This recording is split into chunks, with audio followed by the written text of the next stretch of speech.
यही फायदा होता है लास्ट में शिफ्ट होने का कि शुरुआत वाले शिफ्ट्स को एनालाइज करके एक पैटर्न हमें समझ आने लगता है कि जेई का मूड क्या है।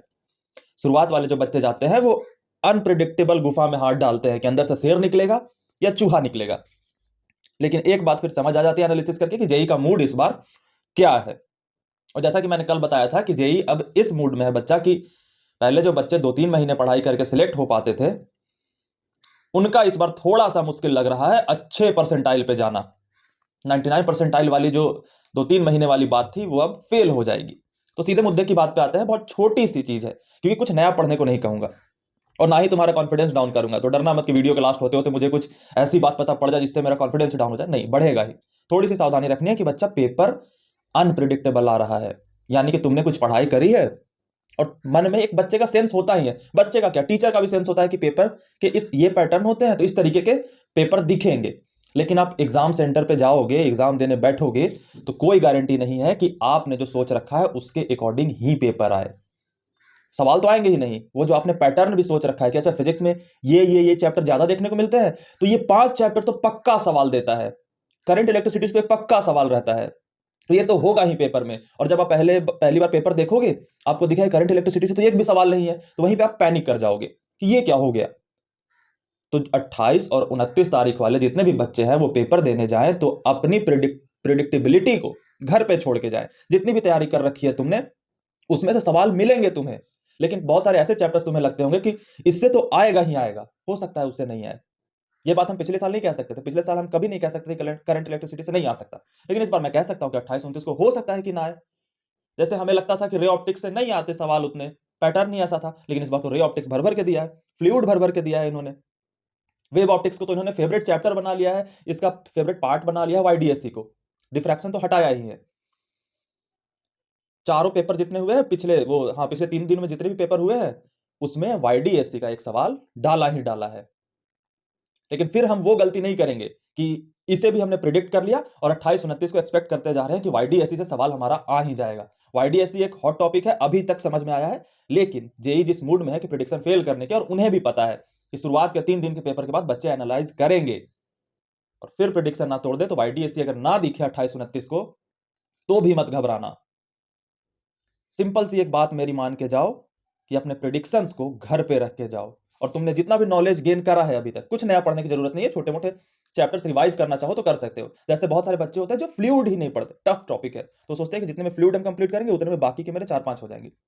लेकिन फ्लूइड जिसने भी नहीं पढ़े ना, वो एक बार फॉर्मूला बस देख लो, अभी भी आपके पास 48 आवर्स के करीब है, तो फॉर्मूला वगैरह देख लो ताकि कोई इजी सा सवाल चिपक जाए तो वो सॉल्व हो पाए आपसे। क्या मेरी बात क्लियर हुई? तो आपने जितना भी नॉलेज अभी तक गेन करा है उस पर विश्वास रखो। पेपर में जाना तो उस नॉलेज के सवाल ढूंढने की कोशिश करना। अभी भी 25 में से 10 सवाल, 15 सवाल आपके रेंज में गिरेंगे, लेकिन वो 10-15 भी सॉल्व नहीं कर पाओगे अगर आप जेई के पेपर के अनप्रिडिक्टेबिलिटी से ट्रैप होकर के पैनिक हो जाओ। फिर जो आसान भी सवाल होंगे ना वो आपको लगेगा कि नहीं बनेगा मुझसे, नहीं बनेगा मुझसे। और ये बहुत बच्चों के साथ हुआ है कि भैया मैं तो ये मान के गया था, मुझे तो ये सबसे प्यारा टॉपिक था ये, लेकिन मैं देखा पूरे पेपर में कि मैंने सोचा कि वही वाले टॉपिक को पहले सॉल्व करूंगा और मुझे दिखा ही नहीं, तो मैं तो पैनिक हो गया कि पेपर कहीं बहुत ज्यादा टफ तो नहीं हो गया ना, कि इतना इंपॉर्टेंट चैप्टर और आया ही नहीं। ऐसा कुछ नहीं है। तुम अपने मन से इंपॉर्टेंट और नॉन इंपॉर्टेंट की जो गैप है ना वो मिटा कर जाना। Got it? सब्जेक्ट वाइज बात करना बच्चा, तो फिजिक्स में एक बात ध्यान रखना कि फिजिक्स ना थोड़ी ट्रिकी पूछे जा रहे हैं। ट्रिकी का मतलब पता है क्या होता है? ट्रिकी का मतलब ये होता है धोखा। कि पहली नजर में देखोगे तो सवाल तो बड़ा आसान सा लग रहा है, पेन उठाओगे, सॉल्व करने लगोगे, आंसर भी ले आओगे और आंसर टिक भी कर दोगे, लेकिन बहुत ऐसे छोटे छोटे लूप होल्स होंगे ना जहां पे वो तुम्हें फंसाने की कोशिश करेगा ट्रिक्स में। पेपर टफ नहीं होगा। पेपर टफ करना होता है तो क्या होता है, कैलकुलेशन लंबा कर देगा, बहुत बड़े बड़े कॉन्सेप्ट्स लगा करके क्वेश्चंस फ्रेम कर देगा। वैसा फिजिक्स नहीं कर रहा। फिजिक्स क्या कर रहा है कि दिखने में बड़े आसान सवाल, लेकिन उसमें कॉन्सेप्चुअल ऐसे ट्रिक्स घुसा रहा है कि वो ट्रिकी हो जा रहे हैं। तो फिजिक्स के जब सवाल सॉल्व करना 28-29 वाले बच्चे, तो क्वेश्चन पढ़ने में बहुत ध्यान देना। कहीं भी छोटी सी यूनिट की मिस्टेक हुई, कहीं भी छोटा सा क्वांटिटी का मिस्टेक हुआ और आपका पूरा सवाल डूब जाएगा। तो फिजिक्स में ये टिप है कि सवाल को बड़े गौर से पढ़ना। केमिस्ट्री बड़ी आसान है, एनसीईआरटी लेवल की है, थोड़ी मॉडरेट साइड में है, लेकिन आपने अगर एनसीईआरटी पढ़ रखी है तो हो जाएगा। मैथमेटिक्स एज यूजुअल लेंदी की तरफ जाता है, कैलकुलेशन ज्यादा लगते हैं, तो उसमें आपको टाइम सबसे ज्यादा बचा करके जाना है। यानी कि फिजिक्स और केमिस्ट्री में थोड़ा तेज करने की कोशिश करना और मैथमेटिक्स के लिए थोड़ा समय अपना बचाने की कोशिश करना। अगर इस पूरे वीडियो से तुम पूछो कि भैया एक लाइन में बताओ कि क्या करना है, तो एक लाइन की बात यह है कि तुमने जो पढ़ा है, ठीक है?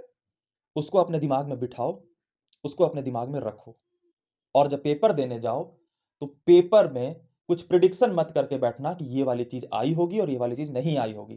क्योंकि अगर जो तुमने मान रखा है कि ये चीज़ नहीं आनी चाहिए, वो आ जाएगी तो पैनिक हो जाओगे और अगर तुमने मान रखा है कि ये चीज़ आनी ही चाहिए, अगर वो नहीं आई तो पैनिक हो जाओगे और पैनिक सिचुएशन में बच्चे बहुत आसान सवालों में गलती कर देते हैं। तो इस बस पैनिकनेस से बचना। ये बस एक पॉइंट मेरी तुम 28 और 29 वाले बच्चे लेकर के जाना।